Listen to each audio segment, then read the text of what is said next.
what advice would you give them, right? Obviously, we're talking about all the things that people can see from the outside or on the other side. Like, let's say I'm listening to this and I'm saying that, okay, what can I do, perhaps from a preventive point of view, or just making myself more self-aware? So what advice would you have to the Gen Z to see that if you're not falling into the overthinking trap, so what are the signs? Yeah, how can we help them?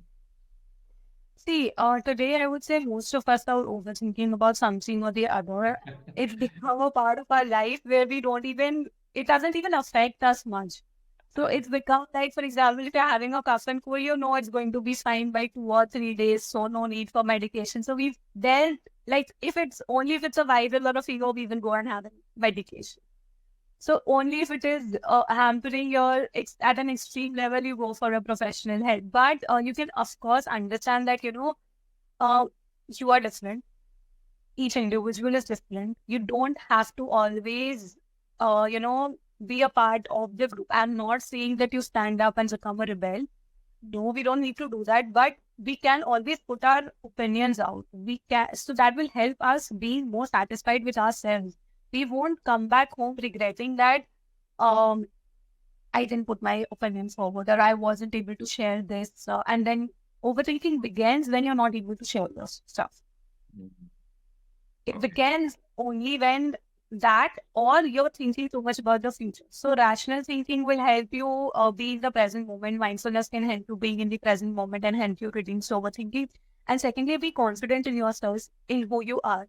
You do not need to be someone else or try to adapt to skills or capabilities that others have. You are a different individual. You have your own skill set. So you should be confident. If you are not confident in yourself, nobody else will be. Right. Yeah, you make So, a. Sorry, go ahead.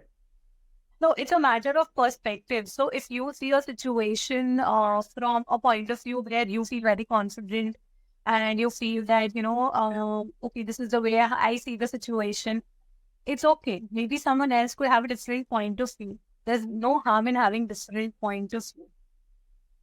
You make a one good point here, Simran. I just want to quickly just to double click this. You said that overthinking can sometimes happen when you're unable to share. And I always say that, okay, for the Gen Z generation, their view or definition of sharing is perhaps very different than maybe other generation, right? Where they're probably sharing much more than anyone else in the online world, right? But may not be able to do that, sitting next to a friend who's actually right next to them, talking to them, right? So what advice do we give them there? It's slightly different, but just so that the overthinking is curbed, right? Do you sense that, okay, maybe they identify one or two people, and this could be true for everybody in our life, right? Where we say that, okay, do we have at least two good friends, or do we have our parents or our siblings or whoever, where maybe when we share, some of that's always circling in our head, uh, gets an outlet. Yeah. You make a great point that yes, today's generation is sharing too much, but they're not sharing their real feeling over emotions. Yeah.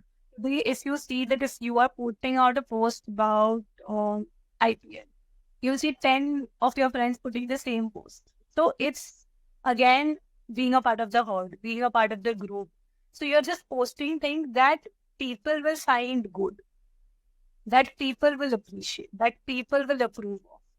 What about your feelings? So internally, you're feeling something else. Internally, what you're feeling, that very rarely people come and share.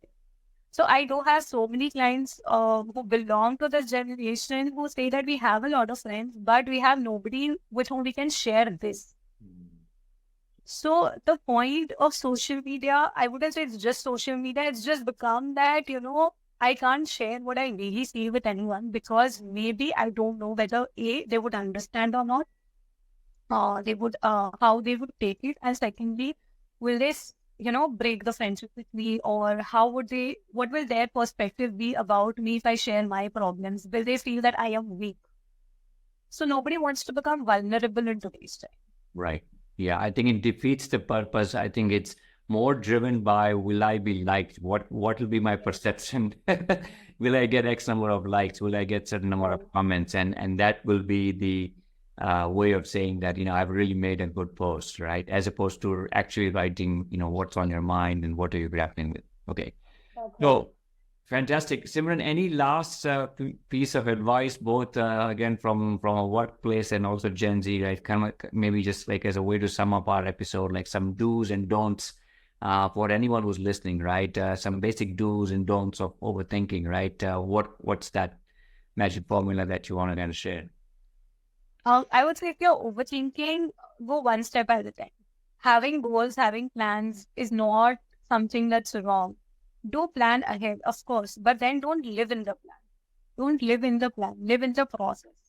If your end goal is reducing X number of kgs or, being in a certain designation in the certain year, fix that goal. And then start working towards how can I reach there? How can I reach to reduce 10 cases or how can I reach to a certain designation? Set smaller steps below that and then take one step at a time. What generally happens is we want to do everything at once. And then that leads to a mess and we are not being able to give 100% to anything. Then. And then when we are unable to finish that, then overthinking, self-doubt begins that, oh, I'm not good enough. I can't do anything. So yeah, that's take one thing at a time.